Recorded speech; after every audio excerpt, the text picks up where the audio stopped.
ஹாய்ங்க, வணக்கம். இன்றைக்கி பார்த்துக்கிட்டிங்கன்னா சண்டே எங்கள் வீட்டில் என்னென்னு பார்க்கலாங்களா. ரத்த பொரியல் தாங்க ஃபஸ்ட்டு ஆரம்பிச்சிருக்கேன். இந்த ரத்த பொரியல் சீக்கிரம் பண்ணி கொடுத்துட்டா எல்லோரும் சாப்பிட்டுப்பாங்க வெறும் வாயில்.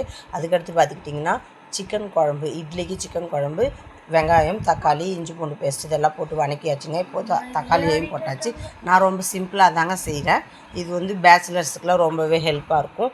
ரொம்ப சிம்பிளாக இருக்கிறதுனால இப்போ சிக்கனை போட்டு நல்லா வணக்கிக்கலாங்க. இது வணங்கினதுக்கு அடுத்து பார்த்துக்கிட்டிங்கன்னா இதுக்கு தேவையானது கரம் மசாலா, சிக்கன் மசாலா, மிளகாய் தூள் இதெல்லாம் போட்டு வணக்கியாச்சுங்க.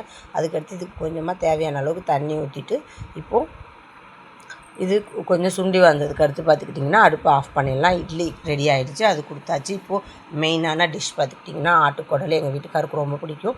இதை வந்து சுட தண்ணியில் நல்லா வேக வச்சு கொஞ்சம் நேரம் வேக வச்சு அந்த தண்ணியையும் வடித்து எடுத்துகிட்டு அதுக்கடுத்து குக்கரில் போட்டு வேக வச்சுக்கணுங்க. இந்த குக்கரில் போடும்போது பார்த்துக்கிட்டிங்கன்னா இஞ்சி பூண்டு பேஸ்ட்டு, மிளகு ஜீரகம் இதெல்லாம் போட்டு உப்பு, மஞ்சத்தூள் இதெல்லாம் போட்டு நல்லா அந்த குக்கரை மூடி வேக வச்சுக்கணுங்க. நான் சைடு ஒரு பக்கம் பார்த்துக்கிட்டிங்கன்னா பிரியாணியும் ரெடி பண்ணிகிட்ருக்கேன். சிக்கன் பிரியாணி பசங்க ரொம்ப நாளாக கேட்டுகிட்டு இருந்தாங்க, அதனால் அதையும் ரெடி பண்ணிகிட்ருக்கேன். இப்போது அந்த ஆட்டுக்குடலுக்கு வந்து பக்கத்தில் ரெடி பண்ணிகிட்ருக்கேன். வெங்காயம் வணங்கிடுச்சிங்க, இஞ்சி பூண்டு பேஸ்ட்டு வணக்கியாச்சு. தக்காளியை நான் அரைச்சி தாங்க ஊற்றிருக்கேன், பச்சையாகவே அரைச்சி ஊற்றிக்கிட்டேன். ஏன்னா நேற்று இந்த மாதிரி தான் காளான் குழம்பு செஞ்சுருந்தேன். அது எங்கள் வீட்டுக்காருக்கு ரொம்ப பிடிச்சிருந்தது, நல்லா இருந்துச்சுன்னு சொன்னார். அதே ஸ்டைல்லையே இந்த குழம்பையும் அதே சமயம் கொஞ்சம் தண்ணி ஆட்டுமே பண்ணுன்னு சொல்லியிருந்தார். அதுக்காக தான் இந்த மாதிரி பண்ணுறேன். இப்போ நான் தண்ணி மாதிரி தாங்க வைக்க சொல்லியிருக்காங்க. இப்போ பார்த்துக்கிட்டிங்கன்னா அந்த குடலையும் எடுத்து போட்டாச்சுங்க. அந்த குடல் கொஞ்சம் வணங்கி வந்ததுக்கு அடுத்து பார்த்துக்கிட்டிங்கன்னா மட்டன் மசாலா, கரம் மசாலா, மிளகாய்த்தூள், மஞ்சத்தூள் இதெல்லாம் போட்டு ஒரு வணக்கிட்டு இதுக்கு தேவையான அளவுக்கு நல்லா தண்ணி நிறையவே ஊற்ற சொல்லியிருக்காரு. ஏன்னா எனக்கு தனியாக வறுவலுக்கும் நான் எடுத்து வச்சுருக்கேன், அதை நைட்டு செஞ்சுக்கலான்னு விட்டாச்சுங்க.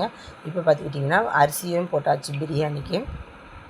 நெக்ஸ்ட்டு பார்த்துக்கிட்டிங்கன்னா இதுக்கு மெயினானது என்ன அப்படின்னா, நான் வந்து மல்லி, பெரும் சீரகம், சோம்பு இருக்குது இல்லைங்களா, அதுதான் பெரும் சீரகம்னு சொன்னேன். அதை வந்து ட்ரையாக வறுத்து எடுத்தாச்சுங்க. வறுத்து எடுத்துகிட்டு இது கூட தேங்காயும் வச்சு அரைச்சி அந்த குழம்பு கூட ஊற்றிக்கலாம், குடல் குழம்போட. இப்போ பார்த்துக்கிட்டிங்கன்னா பிரியாணி ரெடி ஆகிடுச்சு. நான் சாப்பிட போகிறேன். நான் வந்து சிக்கன் குழம்போடு தான் வச்சு சாப்பிட போகிறேன். முட்டை, ஆனியன் வச்சுருக்கேங்க. நீங்களும் இந்த மாதிரி இன்றைக்கி என்ன சமைச்சிங்கன்னு கமெண்ட்டில் சொல்லுங்கள்.